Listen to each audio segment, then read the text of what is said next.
नमस्कार दोस्तों। छत्तीसगढ़ के इतिहास वाले सीरीज़ में आज हम देखने जा रहे हैं बौद्धकालीन छत्तीसगढ़। यदि आपने इससे पहले प्राचीन इतिहास का छत्तीसगढ़ के प्राचीन इतिहास का प्रागैतिहासिक काल, आदि ऐतिहासिक काल, ऐतिहासिक काल तथा रामायण काल एवं महाभारत काल का वीडियो नहीं देखा है, तो पहले उसे देखें, उसके बाद इस वीडियो को देखें, ताकि यह वीडियो और आपको अच्छे से समझ आए प्राचीन इतिहास के सीरीज़ में। तो चलिए शुरू करते हैं। बौद्धकालीन छत्तीसगढ़। अवदान शतक।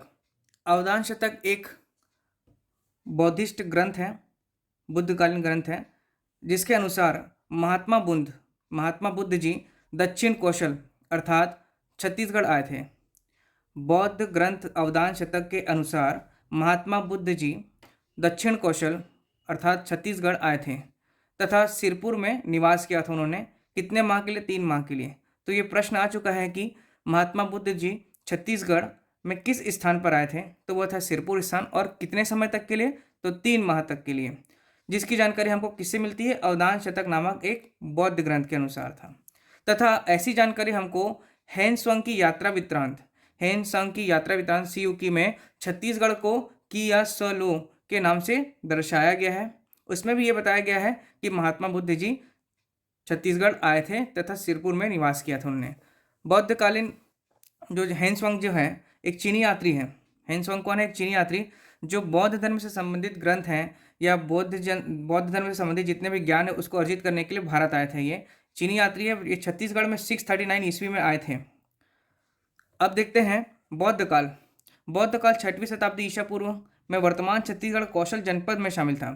बौद्ध काल के समय छत्तीसगढ़ कौशल जनपद के अंतर्गत आता था। ठीक है, आगे देखते हैं छत्तीसगढ़ में प्रमुख बौद्धकालीन स्थल कौन कौन से हैं। तो पहला हम लोगों का सिरपुर में देखने को मिलता है प्रभु आनंद कुटी विहार। प्रभु आनंद के द्वारा आनंद कुटी विहार का निर्माण करवाया गया था, जो कि यहाँ पर आपको क्या देखने को मिलता है? गौतम बुद्ध की मूर्ति मिलती है, गौतम बुद्ध जी की मूर्ति। तथा स्वास्तिक विहार बौद्ध ग्रंथ बौद्धों का केंद्र था ये स्वास्तिक विहार। तीवर विहार, यहाँ पे भी बुद्ध की मूर्ति स्थापित है। तीवर विहार, स्वास्तिक विहार, कुटी विहार, प्रभु आनंद कुटी विहार, ये सभी स्थल कहाँ हैं? सिरपुर में स्थित हैं। तथा यहाँ पीतल की बौद्ध मूर्तियाँ भी पाई गई हैं सिरपुर में। यहाँ प्रतिवर्ष बौद्ध सम्मेलन आयोजित किया जाता है। कौन सा सम्मेलन? बौद्ध सम्मेलन।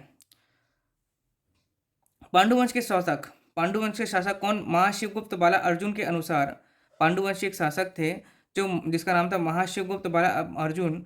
उन्होंने सिरपुर में अनेक बौद्ध विहार का निर्माण कराया था। ये एक शैव धर्म से संबंधित हैं पांडुवंशी शासक, जिन्होंने सिरपुर का लक्ष्मण मंदिर का निर्माण करवाया था इन्होंने। तथा जो कि एक विष्णु जी का मंदिर है। सिरपुर का जो लक्ष्मण मंदिर है वो जो एक विष्णु जी का मंदिर है। लेकिन महाशिवगुप्त बाला अर्जुन खुद एक शैव धर्म मतलब ये शिव का उपासक थे और इन्होंने सिरपुर के क्षेत्र में बौद्ध विहार का भी निर्माण करवाया। मतलब ये सभी धर्म को मानते थे, लेकिन इनकी आस्था किस में थी? शिव जी में थी।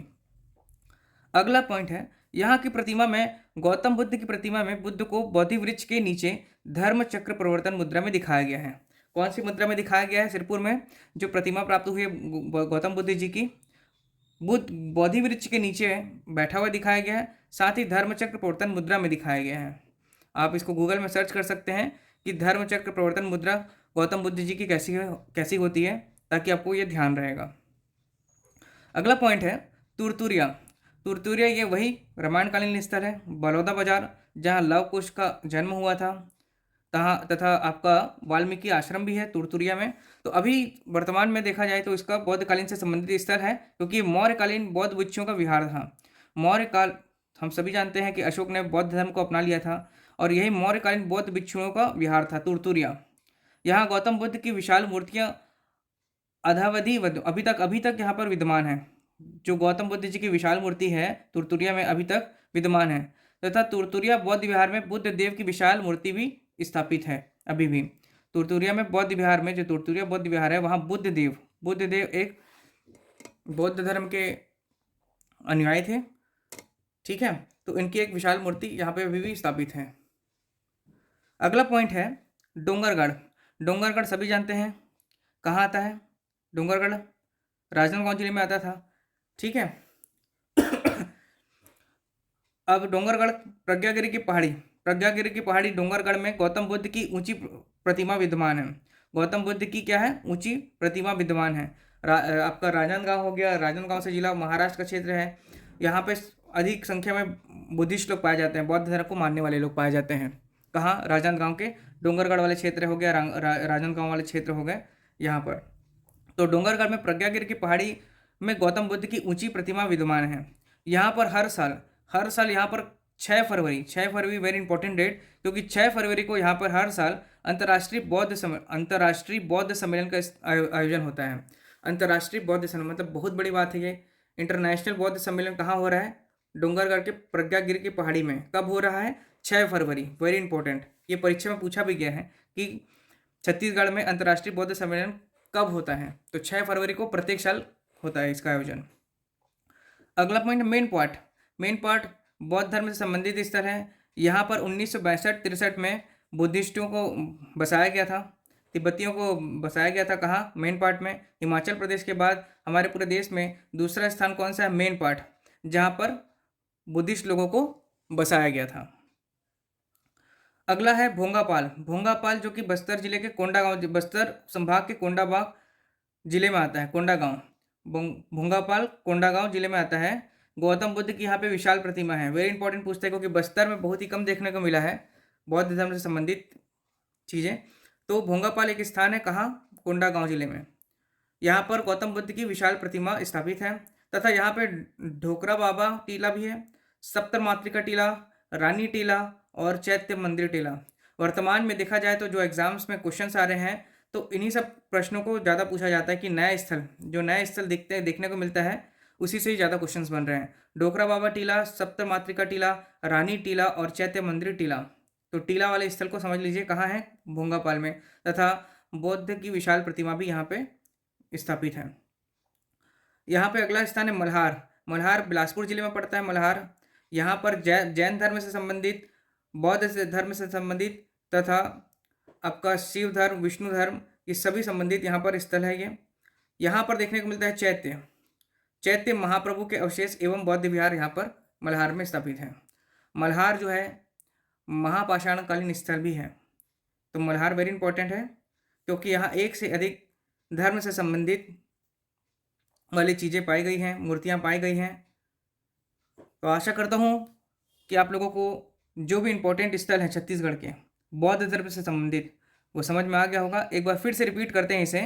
पहला चीज़ क्या था कि अवदान शतक एक बौद्ध धर्म से संबंधित ग्रंथ है। उसी के अनुसार महात्मा बुद्ध छत्तीसगढ़ दक्षिण कौशल उस समय कहा जाता था आए हुए थे। कहाँ आए हुए थे, सिरपुर में आए हुए थे। कितने महीने के लिए रुके, 3 महीने के लिए रुके। इसकी जानकारी अवदान शतक से मिलती है। साथ ही साथ चीनी यात्री हेनस्वांग की यात्रा वृत्तांत में भी इसकी जानकारी मिलती है। ठीक है, हेनस्वांग भारत कब, छत्तीसगढ़ कब आया था, 639 ईस्वी में आया था। क्या करने आया था, बौद्ध धर्म से संबंधित जितने भी चीज़ें थे, ग्रंथ थे, ज्ञान थे, उसको अर्जित करने के लिए आए हुए थे। ठीक है, इन्होंने अपनी यात्रा वृत्तांत में छत्तीसगढ़ को क्या नाम दिया है, कियासलो। ये देखिए, कियासलो, कौशल कहाँ है, कौशल। ठीक है, इनकी एक किताब थी सीयू की, उसमें छत्तीसगढ़ को कियासलो के नाम से इन्होंने बताया है। अगला पॉइंट था बौद्ध काल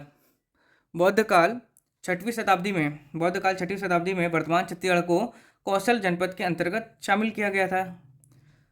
हम लोगों ने देखा कि बौद्धकालीन स्थल देख लिया। कौन कौन से स्थल, सिरपुर वेरी इंपॉर्टेंट है। प्रभु आनंद कुटीर विहार, स्वास्तिक विहार, तीवर विहार। ठीक है, यहाँ प्रतिवर्ष बौद्ध सम्मेलन लगता है, लेकिन अंतर्राष्ट्रीय सम्मेलन कहाँ लगता है, डोंगरगढ़ के प्रज्ञागिरी की पहाड़ी में। ठीक, पीतल के बौद्ध मूर्तियाँ प्राप्त हुए हैं सिरपुर से, क्योंकि पीतल के बौद्ध मूर्ति और कहीं नहीं मिले छत्तीसगढ़ में, तो पीतल के बौद्ध मूर्तियाँ सिरपुर से मिले हैं। यहाँ प्रतिवर्ष बौद्ध सम्मेलन आयोजित किया जाता है। महाशिवगुप्त बालार्जुन, पांडुवंश का शासक महाशिवगुप्त बालार्जुन ने सिरपुर क्षेत्र में अनेक बौद्ध विहार का निर्माण करवाया था। यहाँ की प्रतिमा, गौतम बुद्ध की प्रतिमा में बुद्ध को बोधि वृक्ष के नीचे बैठा दर्शाया, तथा साथ ही साथ किस मुद्रा में बताया गया, धर्मचक्र प्रवर्तन मुद्रा में इनको दिखाया गया है। अगला पॉइंट था हमारा, कौन सा स्थल है, तुरतुरिया कहाँ स्थित है, बलौदा बाजार। हम देख चुके हैं कहाँ रामायणकालीन स्थल में तुरतुरिया को, जो कि वाल्मीकि का आश्रम था, साथ ही साथ लव कुश का जन्म स्थल, प्रभु श्री राम के पुत्र लव और कुश का जन्म स्थल तुरतुरिया ही था। यहीं पर ही आपका देख लेते हैं क्या है, मौर्यकालीन बौद्ध भिक्षुओं का विहार है ना। अशोक ने बौद्ध धर्म को अपना लिया था। उसके बाद इस बौद्ध धर्म के प्रचार के लिए अपने बच्चों को भी भेजा था, श्रीलंका भी भेजा था। तो उसने अपने यहाँ पर देखा तुरतुरिया में मौर्यकालीन बौद्ध भिक्षुओं का भी विहार उन्होंने बसाया था। यहाँ गौतम बुद्ध की विशाल मूर्तियाँ अद्यावधि विद्यमान है, अभी तक विद्यमान है। अद्यावधि मतलब होता है अभी तक विद्यमान है। तुरतुरिया बौद्ध विहार में बुद्ध देव की विशाल मूर्ति भी विद्यमान है। तुरतुरिया में बौद्ध विहार में बुद्ध देव की विशाल मूर्ति भी विद्यमान है। अगला पॉइंट है अपना कहा डोंगरगढ़, राजनांदगांव जिला, प्रज्ञागिरी की पहाड़ी। डोंगरगढ़ में गौतम बुद्ध की ऊंची प्रतिमा विद्यमान है। साथ ही साथ अंतर्राष्ट्रीय बौद्ध सम्मेलन छत्तीसगढ़ के डोंगरगढ़ में 6 फरवरी को मनाया जाता है। उसके बाद हमने देखा मेन पार्ट, तिब्बती शरणार्थियों को बसाया गया था मेन पार्ट में कब, 1962 से 1963 में। हिमाचल प्रदेश के बाद जो अगला स्थल था जहाँ तिब्बती शरणार्थियों को बसाया गया था वो था मेन पार्ट। भोंगापाल देख लिया जाए तो कोंडागांव एकमात्र बस्तर संभाग का एकमात्र स्थान भोंगापाल, जो कि कोंडागांव जिले में आता है। यहाँ पे बुद्ध की विशाल मूर्तियाँ प्राप्त हुई है। साथ ही साथ डोकरा बाबा, सप्तमातृका, रानी टीला और चैत्य मंदिर टीला भी यहाँ पे स्थित है। मल्हार, बिलासपुर जिले का मल्हार जैन धर्म, बौद्ध धर्म एवं अन्य हिंदू धर्म से संबंधित स्थल है। ये चैत्य के अवशेष एवं बौद्ध विहार यहाँ पे प्राप्त हुए हैं। तो आशा करता हूँ कि बौद्ध धर्म से संबंधित छत्तीसगढ़ में जितनी भी जानकारी थी वो आप लोगों को प्राप्त हो गई होगी। वीडियो को शेयर करें, अगर अच्छा लगा हो तो लाइक करें एवं सब्सक्राइब करें, क्योंकि अगले वीडियो में हम जैन धर्म से संबंधित जो भी उनके काल से संबंधित चीज़ें थी उसको देखेंगे। धन्यवाद।